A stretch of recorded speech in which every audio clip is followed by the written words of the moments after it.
আপনি জানেন গতকালকে এখানে এই বাস, মিনি বাস, মাইক্রোবাস মালিক শ্রমিক সমিতির একটি নির্বাচন অনুষ্ঠিত হয়েছে, যেটি সম্পূর্ণ শান্তিপূর্ণ ছিল এবং আজকে সকালে ফলাফল ঘোষণা করা হয়েছে।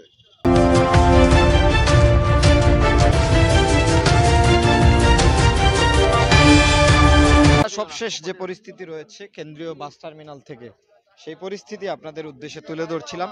সবশেষ এখানে একটু আলাপ আলোচনার ব্যাপার স্যাপার চলছে। আমরা যেটি লক্ষ্য করছি ইতিমধ্যে ঝামেলা হয়েছে ওই যে গতকালকে নির্বাচন হয়েছে, ওই নির্বাচনটা বানচাল হয়েছে এবং যে নির্বাচন জাল ভোট দিয়ে উনি ফাঁস করছে। তো সেখানে কেউ পরাজিত হয়েছে, কেউ বিজয়ী হয়েছে। যারা পরাজিত হয়েছে তারা কালকে রাত পর্যন্ত, আমি যতটুকু তাদের কাছ থেকেই তাদের ভাষ্য শুনেছি, নির্বাচন শান্তিপূর্ণ হয়েছে। তো আজকে এখন একটা অন্যরকম মেসেজ তাদের কাছ থেকে আমরা শুনতে পাচ্ছি যে ইলেকশন জাল ভোট হয়েছে, হয়েছে। তো এইটা একটা পদ্ধতিগত বিষয়। এই বিষয়ে তাদের কোনো বক্তব্য থাকলে তারা নির্বাচন কমিশনের মাধ্যমে তারা আপিল করতে পারে এবং নির্বাচন কমিশন সেই ক্ষেত্রে সিদ্ধান্ত গ্রহণ করতে পারে। তো এই জাল ভোট দেওয়ার গুজবকে কেন্দ্র করে এখানে একটু উত্তেজনা ছিল। সেই সংবাদের ভিত্তিতেই আমরা এখানে এসেছি এবং এখানে কিছু কাগজপত্রে আগুন ধরানো হয়েছিল, যেটি এখন আপনারাই দেখতে পাচ্ছেন যে নিভিয়ে দেওয়া হয়েছে। আর এখানে পরিস্থিতি এখন শান্তিপূর্ণ আছে। যারা উত্তেজিত হয়েছিল তাদেরকেও তাদের নেতৃবৃন্দর মাধ্যমে নিয়ন্ত্রণের ব্যবস্থা নেওয়া হয়েছে এবং তারা এখন শান্ত আছে। এবং আমাদের সাথে ইতিমধ্যে বাংলাদেশ সেনাবাহিনীর টিম যোগ দিয়েছে।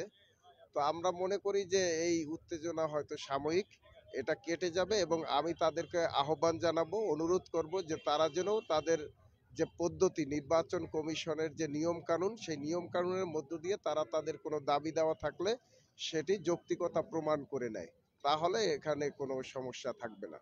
অনেক যাত্রীরা, এখন আমরা শুনতে পারছি বা সোশ্যাল মিডিয়া দেখছি, অনেক যাত্রীরা শঙ্কায় আছেন যে আসলে এখন তারা আসতে পারবেন কিনা টার্মিনাল। সেক্ষেত্রে আপনাদের অবস্থান? সেই ক্ষেত্রে আমার যেটা মনে হয়, আপনি যে লাইভ করতেছেন, এই লাইভটা একটা ফলপ্রসূ মাধ্যম হবে এবং তারা এখানে আপনার লাইভের মাধ্যমেই দেখতে পারবেন যে এখানে কোনো কিছু হচ্ছে কিনা, এই মুহূর্তে এখানের কি পরিস্থিতি। তো আপনার লাইভের মাধ্যমে আমি তাদেরকে মেসেজ দিতে চাই, এখানে শান্তিপূর্ণ অবস্থা বিরাজ করছে, এখানে এই মুহূর্তে কোনো ধরনের উত্তেজনা নাই। ওনার প্রতিপক্ষ যারা আছে ওরা মানে মেনে নিতে পারে না ওইটা, এর জন্য আর কি। ধন্যবাদ। ধন্যবাদ। ভাই একজন আছেন, একটু আপনি বিস্তারিত একটু জানতে চাচ্ছি শুরু থেকে আপনার কাছ থেকে। শুরু থেকে এটাই বলতেছি যে আমগর যে নির্বাচনটা 23 তারিখের হয়েছে, এটি কিন্তু আসলে পুলিশ প্রশাসন কিংবা এই যে সেনাপ্রধান সহ কিন্তু কিসের পারমিশন সহ কিন্তু নির্বাচনটা হয়েছে।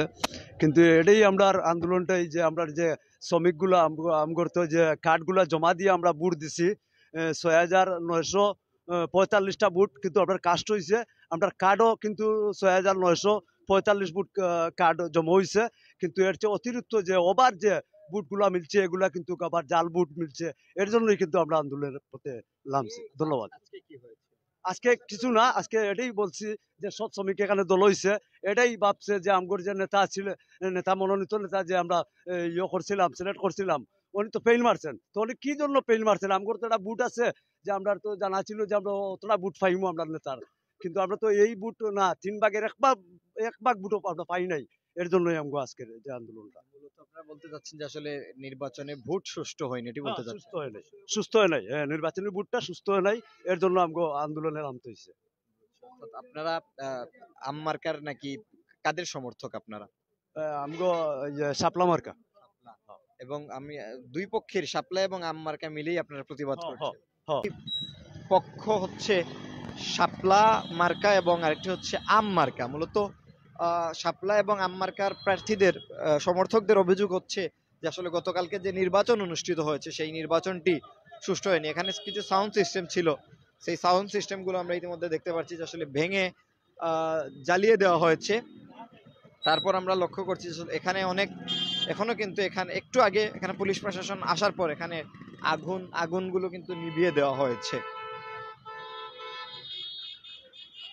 এবং চারিপাশে তখন যখন একটি ঝামেলা চলছিল চারিপাশে, তখন আমরা দেখেছি যে আসলে লোক জনমনে, অর্থাৎ এখানে জানেন যে আসলে এখান থেকে বাংলাদেশের বিভিন্ন জায়গায়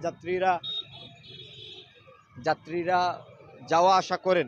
সেক্ষেত্রে যাত্রীদের মধ্যেও কিন্তু একটি আতঙ্ক আমরা বিরাজ করতে দেখেছি। মোটামুটি এই জায়গাটি খালি ছিল, এখন অল্প অল্প করে এই জায়গাটি স্বাভাবিক হচ্ছে। প্রশাসন এসেছে, পুলিশ এসেছে, আমরা পাশাপাশি সেনাবাহিনীও এই জায়গায় এসেছেন।